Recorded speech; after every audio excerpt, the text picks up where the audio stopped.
Hello and welcome to this course titled RF and Microwave Engineering having course code PC701.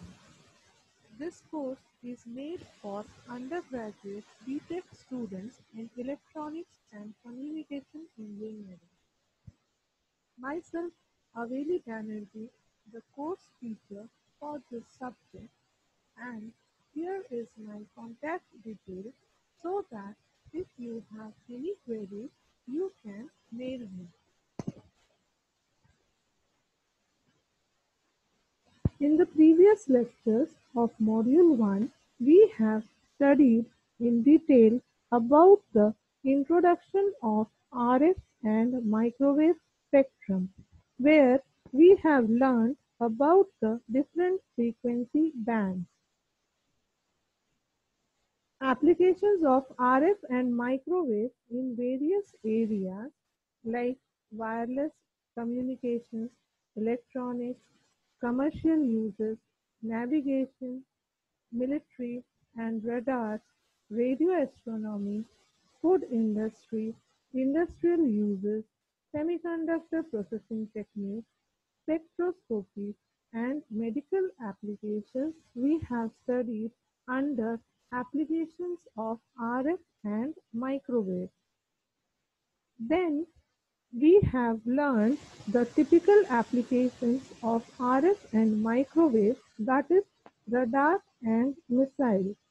In that we have discussed what is radar and how does radar use radio.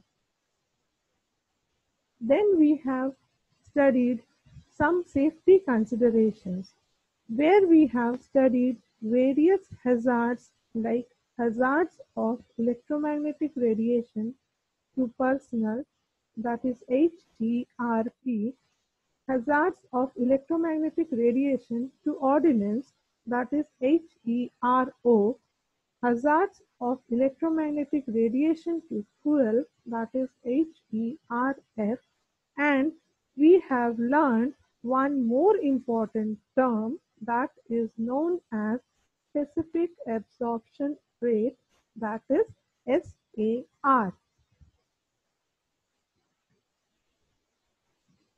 In this lecture, we will discuss about the planar transmission lines.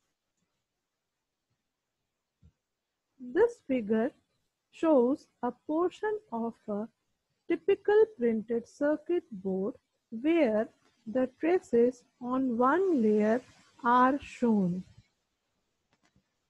All of you can see that these are the PCB traces. These traces are known as planar transmission lines.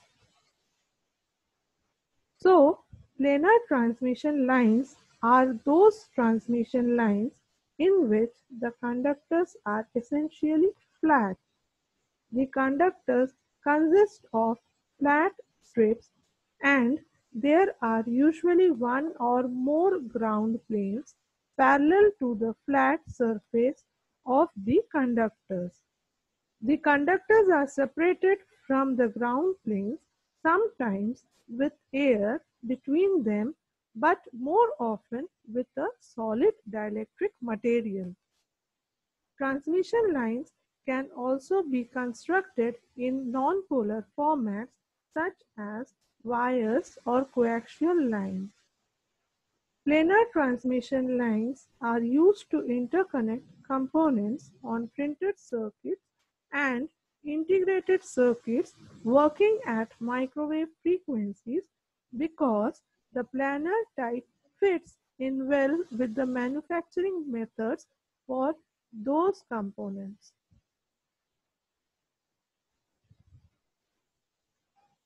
Now coming to the types of planar transmission line. The most widely used planar transmission lines are strip line, microstrip line, suspended strip line, and coplanar waveguide. Strip line, this is the first one Strip line is a strip conductor embedded in a dielectric between two ground planes. From this figure, you can observe that there are two ground planes above and below the dielectric substrate, and this is the center trace. This is the transmission line, or we call it as trace. Now coming to the next one, that is microstrip. Microstrip consists of a strip conductor on the top surface of a dielectric material and a ground plane on the bottom surface of the dielectric. Here from the figure, you can observe that there is a ground plane at the bottom of the dielectric, and on the top of the dielectric there is a conducting trace. Now coming to the third structure, that is suspended strip line. Suspended strip line is a type of air strip line in which the substrate is suspended between ground planes with an air gap above and below. Now coming to the fourth structure, that is coplanar waveguide. Coplanar waveguide has the return conductors on the top of the substrate in the same plane as the main line. This is different from strip line and microstrip line. The return conductors are placed either side of the line and made wide enough that they can be considered to extend to infinity. So this is the basic difference between strip line, microstrip line, coplanar waveguide and suspended strip lines. These four types are widely used. Now coming to the other types of planar transmission lines are slot line, fin line and image line. A slot line is a slot cut in the metallization on top of the substrate. It is the dual of microstrip, a dielectric line surrounded by conductor instead of a conducting line surrounded by dielectric.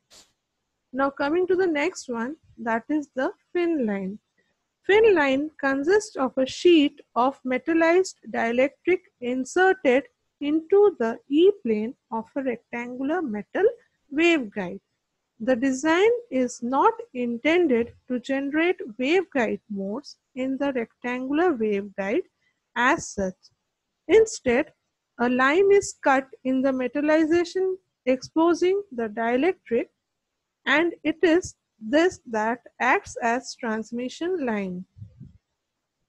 Fin line is thus a type of dielectric waveguide and can be viewed as a shielded slot line. Now coming to the next one, that is image line. Image line is a planar form of dielectric slab waveguide. It consists of strip of dielectric. In this type, there is no dielectric substrate extending in all horizontal directions, only the dielectric line. The ground plane acts as a mirror, resulting in a line that is equivalent to a dielectric slab without the ground plane of twice the height. So these are the various types of planar transmission lines. Strip line, microstrip line, suspended strip line and coplanar waveguide have a dominant mode of transmission that is identical or near identical to the mode found in pair of wires. Slot line, fin line and image line types cannot support the same mode as a pair of wires, and consequently they have different transmission properties. Basically, the mode is the field pattern of electromagnetic wave. Now we will see the different types of modes. Coming to the first one, that is transverse electromagnetic mode, that is known as TEM mode. In TEM mode, the field strength vectors for the electric and magnetic field are both transverse to the direction of travel of the wave and orthogonal to each other. Now coming to the next one, that is quasi-TEM mode, that is quasi-transverse electromagnetic mode. Some planar types do not have a homogeneous dielectric. It is different above and below the line.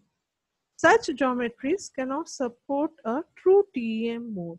There is some component of the electromagnetic field parallel to the direction of the line, although the transmission can be nearly TEM. Such a mode is referred to as quasi-TEM mode. Now coming to the next one, that is transverse mode.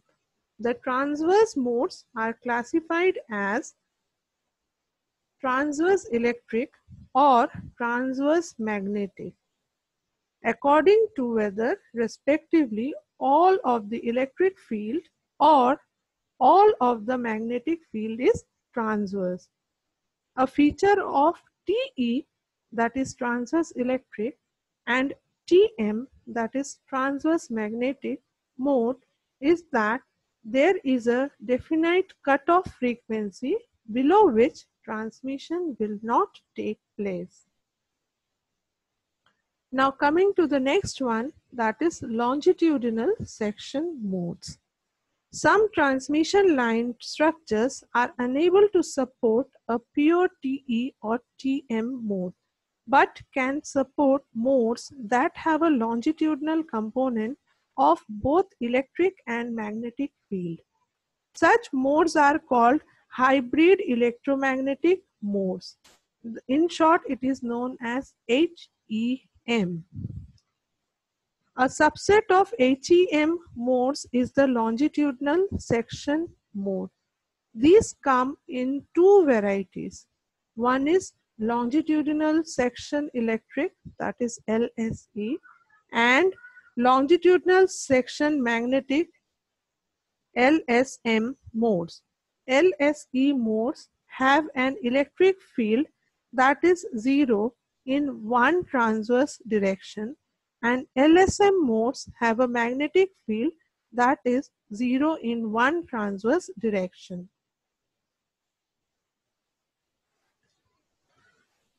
Different types of modes of planar transmission lines are: in strip line, the dominant mode is TEM, coplanar waveguide, it is quasi-TEM. Suspended strip line, it is TEM or quasi-TEM. In coplanar waveguide, it is quasi-TEM. In slot line, it is quasi-TEM. In fin line, it is LSE, LSM. In image line, it is TE, TM.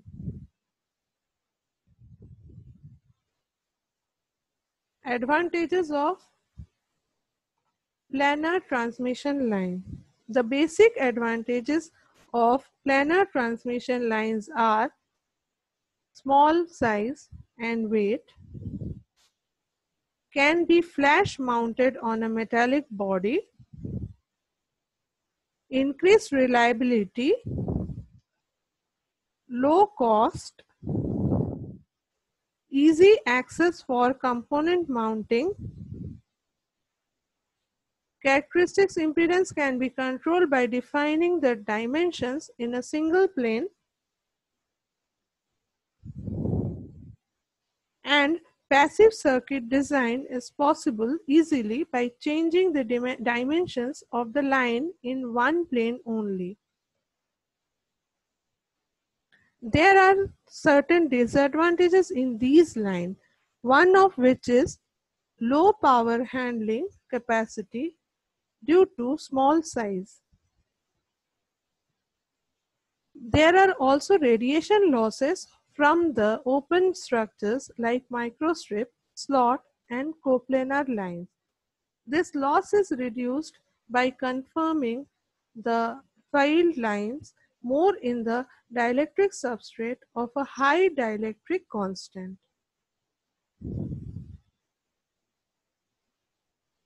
So, in this lecture, I have discussed about the planar transmission line, types of planar transmission line, different types of modes, advantages and disadvantages of planar transmission lines. I hope it is clear to all of you. If you have any doubt, then please contact me to the given email ID. In the next lecture, we will start with different types of planar transmission lines in detail. Thank you.